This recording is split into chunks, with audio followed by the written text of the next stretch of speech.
नमस्कार, वंदे मातरम।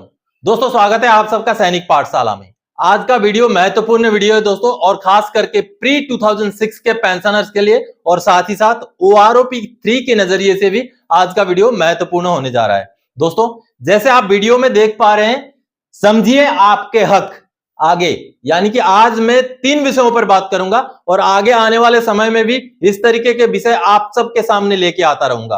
और आज के जो 3 विषय हैं वो इस प्रकार हैं दोस्तों। सबसे पहले प्री 2006 को MSEP क्या है, इसके जस्टिफिकेशन क्या है, इसके दस्तावेज सभी आपको दिखाऊंगा। मेरे पास आज गवर्नमेंट ऑफ इंडिया का लेटर भी है, RTI से मिला हुआ जवाब भी है, उनको भी दिखाऊंगा और आपको समझाऊंगा। और दूसरा जो विषय है दोस्तों वो है इक्वल MSP, ज्यादा नुकसान प्री 2006 को। जी हां दोस्तों, इसके बारे में भी जानेंगे प्रॉपर जस्टिफिकेशन के बेस पर। और तीसरा जो विषय है दोस्तों वो OROP 3, किसको ज्यादा फायदा। जी हां, तो चलिए इन तीनों विषयों के ऊपर आज इस वीडियो में बात करते हैं। तो आगे बढ़ने से पहले इस वीडियो में मैं आप सबसे आग्रह करता हूं, सैनिक पाठशाला चैनल में अगर आप पहली बार विजिट कर रहे हैं या अभी तक चैनल को सब्सक्राइब नहीं किया है तो चैनल के साथ जुड़े रहने के लिए, आपसे जुड़ी हुई भरोसेमंद जानकारियों को पाते रहने के लिए चैनल को सब्सक्राइब जरूर करें। तो चलिए आगे बढ़ते हैं दोस्तों। जैसे आप देख पा रहे हैं, सबसे ऊपर जो आप देख पा रहे हैं दोस्तों, प्री 2006 को MSEP, यानी कि 2006 के बाद ही MSEP लागू है। लेकिन मैं यहां बात कर रहा हूं 2006 से पुराने पेंशनर्स के बारे में। कुछ जस्टिफिकेशन है, कुछ लेटर्स हैं, उसको भी दिखाऊंगा और आपको समझाऊंगा कि क्या मैं बोल रहा हूं। दोस्तों, OROP में मैं OROP 2 की बात कर रहा हूं। अगर हम सिपाही की बात करें तो 2006 के बाद का जो सिपाही है जिसको MSEP मिला है, उसको OROP 2 में पेंशन मिला 21,782 रुपए में। 17 साल का सिपाही Y ग्रुप की बात कर रहा हूं। हालांकि बाकी X ग्रुप में भी इसी तरीके का डिफरेंस है। और जो 2006 से पुराना पेंशनर था सिपाही 17 साल वाला, उसको मिला 18,807 रुपए। आप देखिए डिफरेंस क्या है, आगे मैं समझाऊंगा इसके मायने क्या है और क्यों मैं इस बात को बार बार बोल रहा हूं। दोस्तों, नायक की अगर हम बात करें, नायक 22 साल, अगर हम प्री 2006 की बात करें तो उसको मिला है 21,244 रुपए OROP 2 में। और OROP 2 में जो 2006 के बाद का नायक जिसको हवलदार का MSEP मिला है, उसको मिला है 22,144, 1,000 रुपए का फर्क। यहां तो 3,000 के करीब का फर्क है। आगे दोस्तों हवलदार की अगर बात करें तो हवलदार 24 साल सर्विस वाले 2006 से पुराना जो हवलदार है उसको मिला है 22,257 रुपए। और हवलदार 2006 के बाद वाला जो MSEP नायब सूबेदार लेके आया उसको मिला है 24,825 रुपए। तो आप डिफरेंस देख पा रहे हैं। और ये डिफरेंस जो है दोस्तों आगे आने वाले समय में भी होता रहेगा, रहता रहेगा। ये अमूमन हम जब बात करते हैं तो ऐसे बहुत सारे स्कीम है जो हो सकता है पुराने समय में नहीं थी लेकिन नए समय में लागू कर दिया गया है, वो कोई बड़ी बात नहीं है।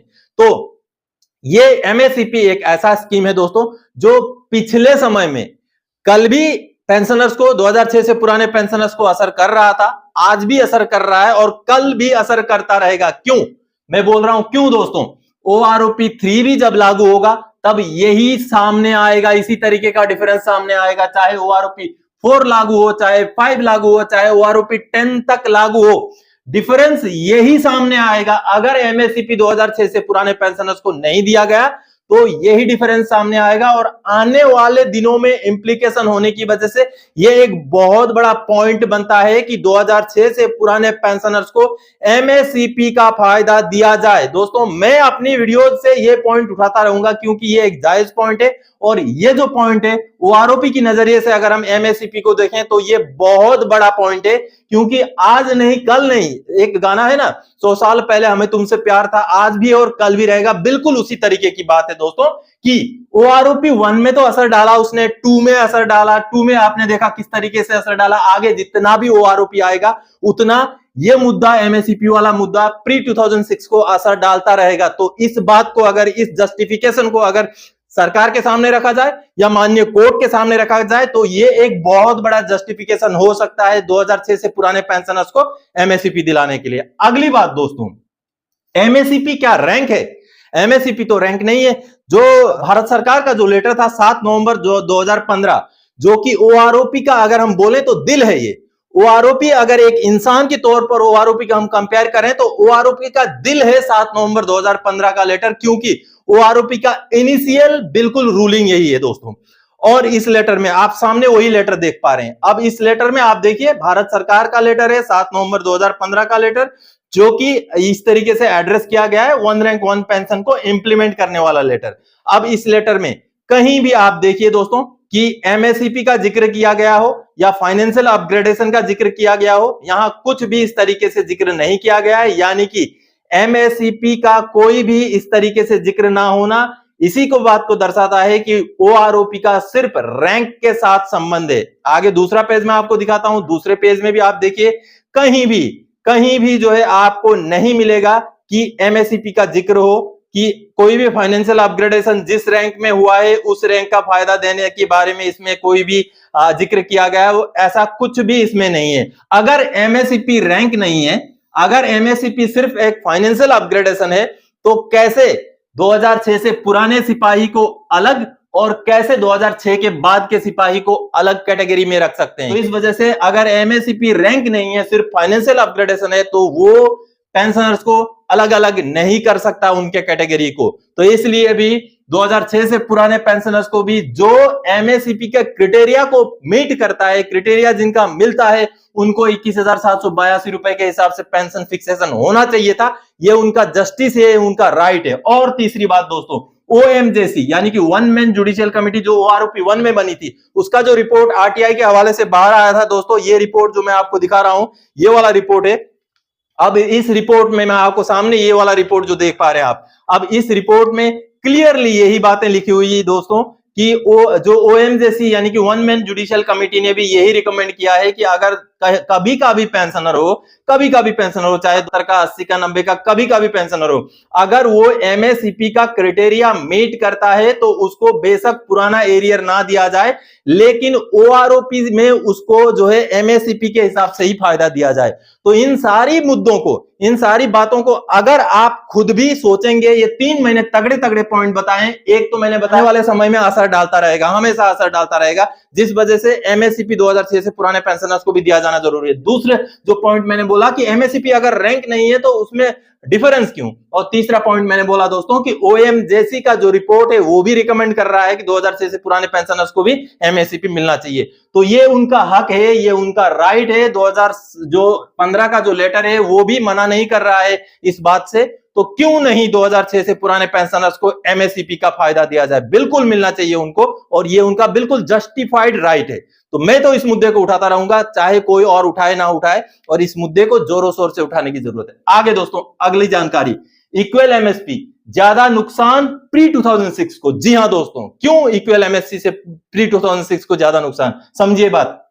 सितंबर 2008 से लेकर के दिसंबर 2015 तक जो भी रिटायर हुआ है, उस समय में 2000 रुपए एमएसपी मिलता था, तो उनके पेंशन में 1000 रुपए ऑलरेडी जुड़ा हुआ है। आगे जनवरी 2016 से लेके अभी तक जितने भी रिटायर हो रहे हैं उनको 5200 के रेट से 2600 रुपए उनके भी पेंशन में जुड़ा हुआ है। लेकिन और तीसरी बात बोलता हूं, ओआरओपी 1 या ओआरओपी 2 जिनको भी फायदा मिला, उनको भी थोड़ा बहुत जो है एमएसपी का फायदा मिला हुआ है। लेकिन वो पेंशनर जो 2006 से पुराने हैं या 2008 जब से एमएसपी लागू हुआ था, अब मैं एमएसपी की बात कर रहा हूं, जब से एमएसपी लागू हुआ था उससे पुराने पेंशनर जिनको ओआरओपी का फायदा भी नहीं मिला, उनको तो एमएसपी से बिल्कुल ही नुकसान हो गया। इसलिए अब दोस्तों इक्वल एमएसपी अगर मिल जाए तो जस्टिस होगा प्री 2006 के लिए, क्योंकि घाटा इसमें भी प्री 2006 का ही हो रहा है। क्योंकि तो इक्वल एमएसपी, अगर एमएसपी को इक्वल किया जाएगा तो सबसे ज्यादा जस्टिस, सबसे ज्यादा फायदा प्री 2006 का ही होगा। तो ये बहुत जरूरी है जो है एमएसपी को इक्वल किया जाना। हालांकि कोर्ट में केस पेंडिंग है, आगे माननीय सुप्रीम कोर्ट में जाएगा, क्या होगा उसका तो आगे समय बताएगा। लेकिन दोस्तों ये प्री 2006 के नजरिए से बहुत ही महत्वपूर्ण मुद्दा है और ये लागू होना बहुत ज्यादा जरूरी है। आगे दोस्तों मैं बात करता हूं ओआरओपी 3 की, किसको ज्यादा फायदा? ओआरओपी 3 से किसको होगा ज्यादा फायदा? अब मैं आपको एक बात बताता हूं, समझने की कोशिश कीजिएगा, आप समझ जाएंगे जैसे मैं समझाऊंगा। अब दोस्तों ओआरओपी 1 और ओआरओपी 2 के बीच में क्या चीजें थी जिसने ओआरओपी 2 में फायदा दिलाया? अब ओआरओपी 1 तो मिल चुका था 2014 जुलाई से, अब उस बीच में 7th पे कमीशन था। 7th पे कमीशन में कुछ ना कुछ बदलाव हुए हैं। उस बीच में एमएसपी 2000 से बढ़कर 5200 हुआ था, जिस वजह से ओआरओपी 1 मिलने के बाद भी पेंशनर्स को ओआरओपी 2 में फायदा मिला। लेकिन अब आगे आप सोच के देखिए कि OROP 2 और OROP 3 के बीच में क्या ऐसा हुआ है। ऐसा तो कुछ भी नहीं हुआ है, क्योंकि OROP 2 में जो बेसिक पेंशन लिया गया है, जो लाइव डाटा लिया गया है, वो कब का लिया गया है? वो लिया गया है 2018 का। और OROP 3 में कब का लिया जाएगा? वो लिया जाएगा 2023 का। तो 2018 और 2023 के बीच में क्या हुआ है? क्योंकि 2018 में एक सिपाही जो 17 साल सर्विस वाला सिपाही है, वो जितना पेंशन लेके आया है, लगभग हूबहू उतना ही पेंशन लेके आएगा 2023 वाला सिपाही। तो आप देख सकते हैं, समझ सकते हैं कि कितना फायदा मिलने के चांसेस हैं OROP 3 में। तो मेरी माने तो OROP 3 में OROP 2 से भी कम फायदा मिलेगा, क्योंकि यहां पर कोई डिफरेंस है ही नहीं। 2018 का जो रिटायरी है और 2023 का जो रिटायरी है, उसको अगर कंपेयर करेंगे तो 2018 में 17 साल सर्विस करके जो रिटायर हुआ, उसका भी बेसिक पे की बात कर रहा हूं अभी मैं, बेसिक पे उतना ही होगा। 2023 में भी लगभग उतना ही होगा। हाँ, कुछ चीजों में, कुछ रैंकों में थोड़ा बहुत जो है फायदा मिल सकता है, लेकिन बहुत ज्यादा फायदा नहीं मिलेगा। हाँ, अगर इक्वल MSP लागू हो जाता और अगर 2006 से पुराने पेंशनर्स को जो है MSP का फायदा मिल जाता है OROP 3 से पहले, तब बहुत सारे पेंशनर्स को बहुत फायदा मिल सकता है। लेकिन वैसे अगर देखें, नॉर्मल अगर ट्रेंड पर अगर हम देखें, तो OROP 2 और OROP 3 में बहुत ज्यादा पेंशन में डिफरेंस नहीं है। इसलिए जिनको OROP 2 मिल चुका है, उनको OROP 3 में कितना फायदा होगा, वो एक बहुत बड़ा सवाल है। इसलिए दोस्तों, इसमें मैंने क्वेश्चन मार्क लगाया है। लेकिन हाँ, यही बात है, मैंने MSP अगर मिल जाए और MSP अगर मिल जाए तो फायदा हो सकता है। तो आप सबको समझना जरूरी था दोस्तों कि किस तरीके से हमें फायदा हो सकता है और किस तरीके से 2006 से पुराने पेंशनर्स के साथ इनजस्टिस हो रहा है, उनके साथ अन्याय हो रहा है। तो कहीं ना कहीं जोरों शोर से आवाज भी उठाने की जरूरत है और आपको भी समझने की जरूरत है कि ये चीजें हैं क्या और आगे आने वाले समय में किस तरीके से चीजें आगे बढ़ सकती हैं।